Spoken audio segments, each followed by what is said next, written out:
आप सभी को मेरा प्रणाम। कथा कहानी चैनल में आपका हार्दिक स्वागत है। आज हम वैशाख की कहानी सुनेंगे। एक राजा था।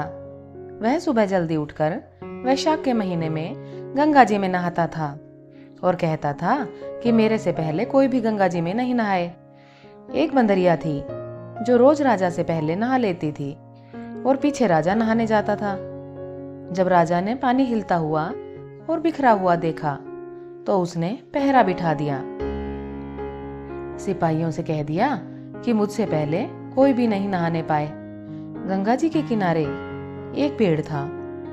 उसके ऊपर बंदरिया बैठी रहती थी। डाली के सहारे उतरकर गंगा जी में नहा लेती और पेड़ पर जाकर बैठ जाती। वैशाख पूरा हो गया। उसे एक दिन सिपाही ने देख लिया। उसने देखा कि जब अंधेरे में उन्हें कुछ भी नहीं दिखता और उन्हें नींद आ जाती तो यह बंदरिया उस समय गंगा जी में नहाती। सिपाही उसको पकड़कर राजा के पास ले गया और कहा कि यह बंदरिया आपसे पहले नहाती है। राजा ने प्रण किया हुआ था कि यदि कोई औरत मेरे से पहले नहाती होगी तो मैं उसके साथ विवाह कर लूंगा। राजा ने बंदरिया से विवाह कर लिया। धर्म मानने लग गया। वैशाख में नहाने से बंदरिया के बच्चे होने की आशा हो गई। पूरे महीने हो गए। जब बंदरिया ने पूछा कि मेरे बच्चा होगा तो मैं किसे जगाऊंगी, तब राजा ने महल में एक घंटी बंधवा दी और कहा, जब तेरे पेट में दर्द हो तो तू घंटी हिला दियो, फिर आकर मैं सारा इंतजाम कर दूंगा। राजा के कई रानियां थी। उन्होंने उस बंदरिया से पूछा, ये घंटी किसने बांधी है? तब वह बोली, राजा जी ने बांधी है। मेरे बच्चा होगा तब मैं बुलाऊंगी। एक रानी ने कहा, जरा बजा कर दिखा कि राजा आएगा या नहीं। बंदरिया ने घंटी बजा दी। राजा आया। जब पूछा घंटी क्यों बजाई, तब बंदरिया बोली, रानी ने कहा था। बंदरिया के बच्चा होने लगा तो उसने घंटी बजाई, पर राजा नहीं आया। फिर रानियों से बंदरिया ने पूछा, मैं बच्चा कैसे पैदा करूं? तब रानियों ने कहा, आंखों पर पट्टी बांध ले, ओखली में सिर दे दे। फिर बंदरिया के वैशाख नहाने के पुण्य से एक अति सुंदर लड़का हुआ। होते ही रानी ने राजा को नहीं दिया और दासी को दे दिया और कहा कि इस बंदरिया के बच्चे को नदी में बहा दे और बंदरिया के पास आटे को खून में लपेट कर रख दे। राजा ने आकर पूछा कि क्या बच्चा हुआ है? तब रानी ने कहा, बच्चा नहीं हुआ, ये ईंट पत्थर हुआ है। फिर राजा ने संतोष कर लिया कि रानियों के बच्चा नहीं होता, इसलिए इसके भी क्यों होता। उधर दासी बच्चे को फेंकने लगी तो नदी में फेंका नहीं गया। कुम्हार मिट्टी का बर्तन बना रहा था। उसके घर में रखकर आ गई। कुम्हार और कुम्हारी खुदी हुई मिट्टी लेने गए तो देखा बहुत सुंदर बच्चा सो रहा है। जब कुम्हार अपनी पत्नी से बोला कि हमारे बच्चा नहीं था, इसलिए भगवान ने बच्चा भेजा है, यदि इसको तू पाल ले तो अपने घर ले चलें। कुम्हारी बोली, ले चलेंगे, अपनी खातिर ही भगवान ने भेजा है। कुम्हारी ने उसको पाल पोस कर बड़ा कर लिया। लड़का रात दिन बढ़ने लगा। वह कुम्हार मिट्टी का हाथी बनाकर बेचता था। एक दिन लड़का बोला, पिताजी मेरे को भी हाथी घोड़ा दो, मैं इससे खेलूंगा। फिर हाथी घोड़ा ले जाकर कुएं पर बैठ गया। लड़के को सारी बात का पता लग गया था कि मैं बंदरिया के हुआ था और रानियों ने मुझे मारने के लिए दासी को दे दिया था। कुएं पर दासियां पानी भरने के लिए आई तो वह दासियों को देखकर बोला कि मेरे मिट्टी के हाथी पानी पी, मेरे मिट्टी के घोड़े पानी पी। तब दासियां बोली, मूर्ख, कभी मिट्टी का हाथी घोड़ा भी पानी पीता है? लड़का बोला, मूर्खो, कहीं बंदरिया के भी ईंट पत्थर पैदा हुआ है? दासियों ने जाकर रानी से बोला कि एक कुम्हार का लड़का है, उसने हमें यह बात कही और घड़े पर कंकरी मारकर फोड़ दिया। तब रानी ने जहर का लड्डू तैयार किया और कहा, ये लड्डू उस लड़के को खिलाओ। दूसरे दिन वे दासियां उस लड़के को वह लड्डू खिलाने गई तो भगवान ने उस लड्डू को गोंदगिरी का लड्डू बना दिया। अगले दिन दासियों ने आकर देखा कि वह मरा नहीं है और खेलता फिर रहा है। इस पर रानी रूठकर सो गई। राजा ने आकर पूछा, रानी क्यों सो रही हो? तब रानी ने जवाब दिया कि कुम्हार को अपनी बस्ती से निकाल दें। राजा ने कहा, यह क्यों कड़वा बोलती है?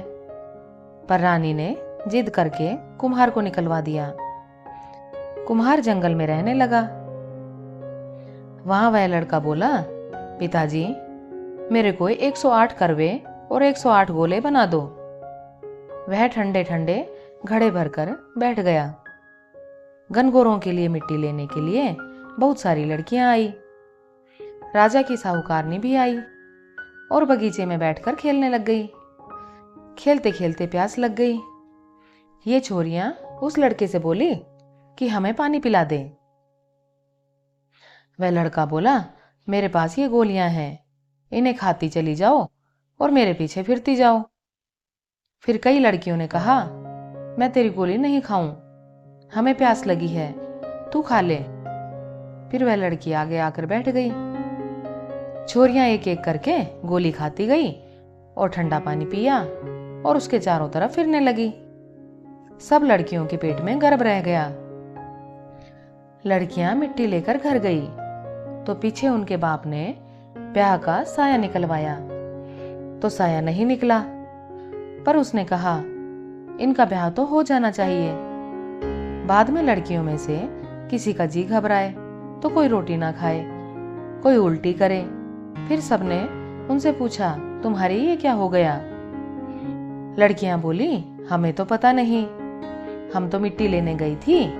वहां पर कुम्हार का लड़का हमें एक एक गोली देता गया और पानी पिलाता गया और खुद बीच में बैठ गया और हमसे कहा, तुम चारों तरफ फिरो। यह बात सुनकर सबके बाप कुम्हार के लड़के के पास गए और बोले, हम अपनी लड़कियों का ब्याह तेरे साथ करेंगे। उसने सबके साथ फेरे लिए। कुम्हार बोला, आप बड़े आदमी हो, राजा रानी हो, मेरा बेटा ऐसा क्यों करेगा? पर सब कोई उसके साथ अपनी अपनी लड़कियों का विवाह कर गए।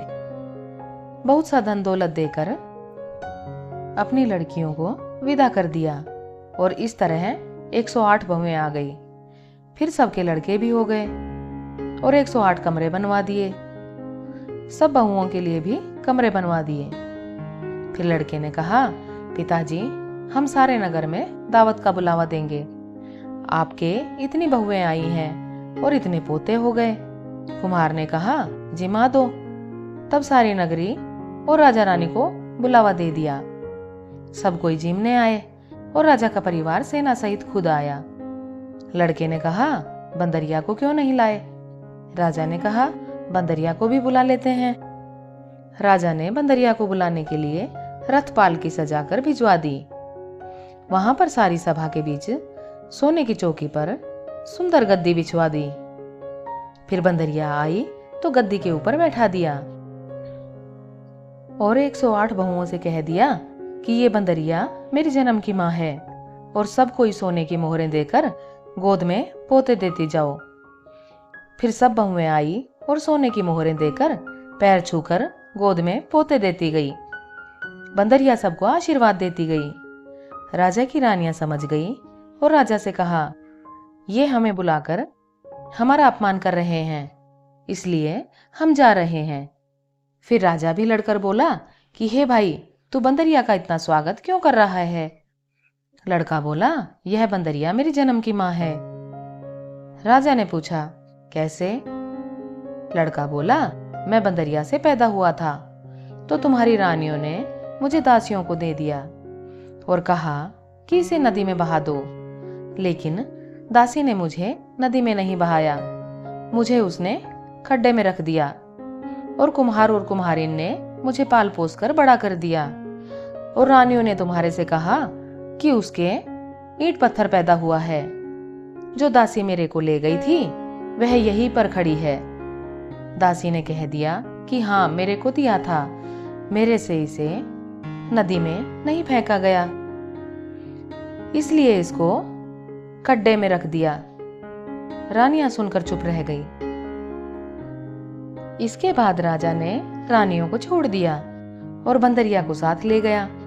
साथ में पोतों को, बहुओं और बेटे को साथ ले बड़े गाजे बाजे से अपने घर ले गया और सबको अलग अलग महल बनवा दिए।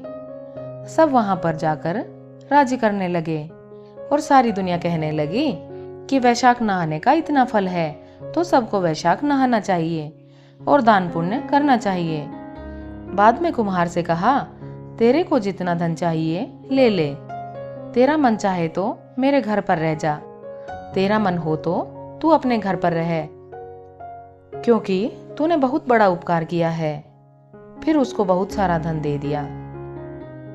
बंदरिया वैशाख नहाई तो राजा जी का राज्य पाया और 108 पोते पाए। हे भगवान, जैसे बंदरिया को सुख संपत्ति दी वैसे ही सबको देना। जो कोई इस कहानी को कहता और सुनता है, भगवान की कृपा से उसकी सब मनोकामनाएं पूर्ण होती हैं। वैशाख नहाने वालों को रोजाना यह कहानी सुननी चाहिए। हमारी कथा कहानियां सुनने के लिए आपका बहुत बहुत धन्यवाद। जय श्री विष्णु।